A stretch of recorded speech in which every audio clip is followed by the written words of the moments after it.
Good morning guys. So good morning. के छ मेरो चाहिँ एकदम ठिकठाक छ। हजुरहरूको पनि ठिकठाक होला। बिहान उठ्दाखेरि त यस्तो मोसो गरेको कि पुरै जाडो यस्तो थियो नि, ढुरी लागेर यता फेरि कुकुर यताउता घुमिरहेको छ कि होइन।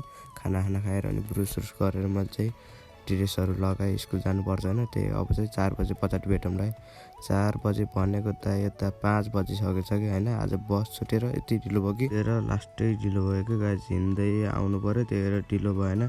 मेरो मोबाइल देख्नुहुन्छ सानो छ होइन, किनौँला नि अलि पैसा भयो भने आइफोन त होइन। टक्क आज चाहिँ मासु खाने गरेको छ गाइज। त्यही मासु मैले चाहिँ पोलपाल गर्न लागेँ चुलोमा। टक्क लगाएर सासु कटिङ गरे होइन गाइज। टक्क लगाएर यता धनियाँ सनियाँ छ, अब चाहिँ बनाउन लागेँ। म आफै बनाउँछु कि सधैँ, त्यही भएर आफै बनाएको मिठो हुन्छ नि त, त्यही भएर टक्क बनाउन लागेँ होइन।